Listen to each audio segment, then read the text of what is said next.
pada modul 1 ini saya akan menjelaskan tentang pengantar basis data. Jadi seperti kita ketahui bahwa proses bisnis yang ada di sekitar kita itu pasti terkait dengan basis data. Misalnya contoh Alfamart, Indomart, Gojek, Uber, terus universitas, sekolah, ya, proses bisnis yang ada di sekitar kita itu pasti terkait dengan basis data. Jadi untuk pemrosesan data diperlukan data untuk mengolah data menjadi suatu informasi. Integrasi informasi dapat menjadikan informasi menjadi lengkap dan relevan sehingga dapat memberikan manfaat yang optimal. Jadi secara tradisional atau konvensional, kegiatan pemrosesan data suatu aplikasi dilaksanakan oleh sebagian orang yang terkait dengan aplikasi tersebut. Jadi sejarah basis data itu pada awalnya adalah penyimpanan secara manual. Contoh pada waktu beberapa dekade yang lalu kita sering mencatat nomor telepon kita dengan menuliskan di kertas. Ya, setelah itu orang-orang mencoba menyimpan itu di komputer, jadi berbasis file. Nah, setelah perkembangan zaman, setelah zaman itu berkembang terus, penyimpanan itu bisa terhubung satu sama lain. Nah, makanya kita menyebut dengan istilah database management system. Untuk saat ini, semua aplikasi yang ada di sekitar kita, misalnya Access atau SQL Server, MySQL, itu pasti merupakan DBMS atau Database Management System. Sedangkan kita sebelum ke sana, kita akan mencoba menjelaskan istilah-istilah yang ada di database. Yang pertama adalah Database Management System. Database Management System adalah suatu koleksi data yang saling berrelasi dan satu set program untuk mengakses data tersebut. Jadi DBMS terdiri dari database dan set program. Set program tersebut mengelola atau bisa mengelola dan menambah data, menghapus data, mengambil data, dan membaca data. Misalnya file-file .mdb yang telah kita buat di Microsoft Access ditambah dengan program Microsoft Access sebagai tools untuk membuka file tersebut, maka hal tersebut dapat dikatakan sebagai sebuah DBMS. Nah, istilah yang kedua, database adalah kumpulan file-file yang saling berrelasi. Relasi tersebut biasa ditunjukkan dengan kunci dari tiap-tiap file yang ada. Satu database menunjukkan satu kumpulan data yang dipakai dalam satu lingkup perusahaan atau instansi. Kemudian istilah yang lain, entity, adalah orang, tempat, kejadian, atau konsep yang informasinya direkam. Kemudian pada bidang, misalnya ya, pada bidang administrasi siswa, entitas adalah suatu siswa, buku, pembayaran, nilai, dan sebagainya. Contoh lain, misalnya di bidang kesehatan, entitas adalah pasien, dokter, obat, kamar, dan sebagainya. Ya. Kemudian ada istilah yang lain, file. File adalah kumpulan record-record sejenis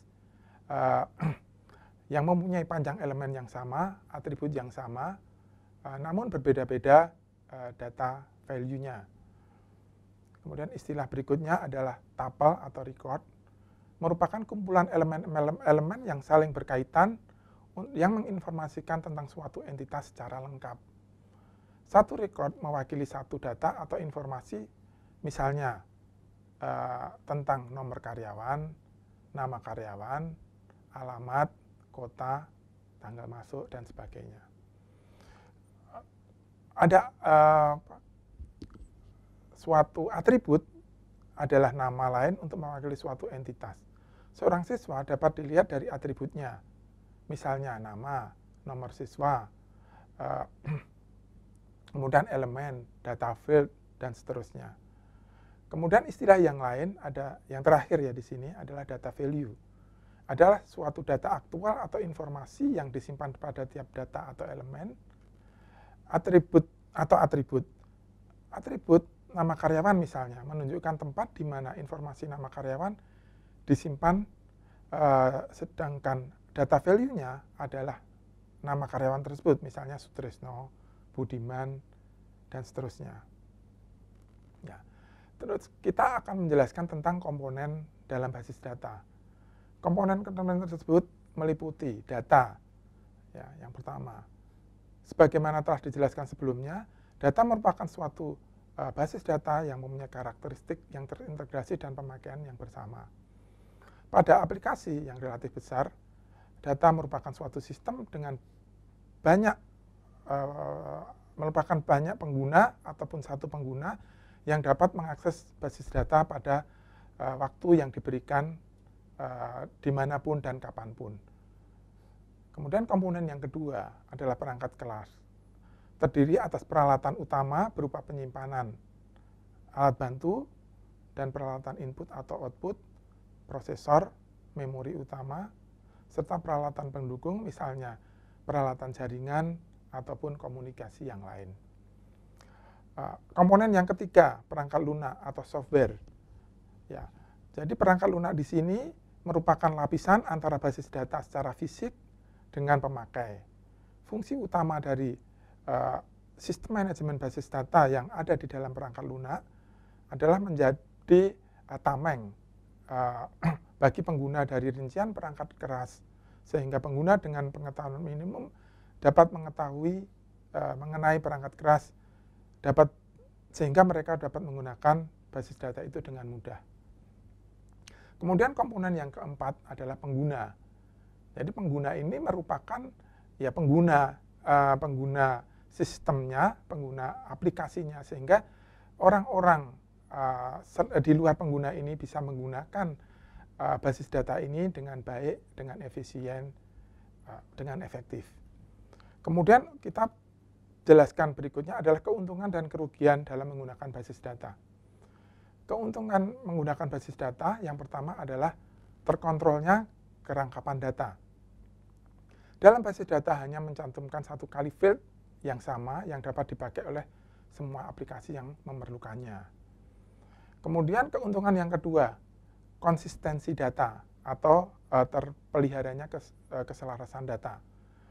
Di sini ada misalnya contohnya ya, apabila ada perubahan data pada aplikasi yang berbeda, maka secara otomatis perubahan itu berlaku untuk keseluruhan. Keuntungan yang ketiga, data dapat dipakai secara bersama atau shared data. Data dapat dipakai secara bersama-sama oleh beberapa program aplikasi secara batch maupun secara online pada saat yang bersamaan. Keuntungan yang keempat, dapat menerapkan suatu standar tertentu. Dengan adanya pengontrolan yang dipusat, maka database administrator dapat menerapkan standarisasi data yang disimpan sehingga memudahkan pemakaian, pengiriman, maupun pertukaran data. Keuntungan yang kelima, keamanan data. Jadi database administrator dapat memberikan batasan-batasan pengaksesan data, misalnya dengan memberikan password dan pemberian hak akses kepada pemakai. Kemudian keuntungan yang keenam, terpeliharanya integritas data. Jika kerangkapan data dikontrol dan kekonsistenan data dapat dijaga, maka data tersebut dapat menjadi sangat akurat. Kemudian keuntungan yang ketujuh, yaitu terpeliharanya keselarasan antara kebutuhan data yang berbeda dalam setiap aplikasi. Kemudian keuntungan yang delapan, kemandirian data atau independence data. Data dapat digunakan untuk bermacam-macam program aplikasi tanpa harus merubah format data yang sudah ada. Kemudian, selain keuntungan data, kita bisa melihat membaca kerugian data dalam basis data. Yang pertama, kerugiannya adalah dapat memerlukan biaya awal yang sangat besar. Kemudian yang kedua adalah perlunya konversi data. Ya. Yang ketiga, perlunya backup data. Kemudian yang keempat, itu data itu seringkali diserang oleh hacker-hacker tertentu misalnya. Kemudian yang selanjutnya adalah gangguan dengan adanya shared data atau data bersama. Kemudian yang terakhir, kerugiannya adalah konflik suatu organisasi. Oke. Demikian modul yang pertama, nanti akan kita lanjutkan dengan modul yang kedua tentang lingkungan basis data. Terima kasih.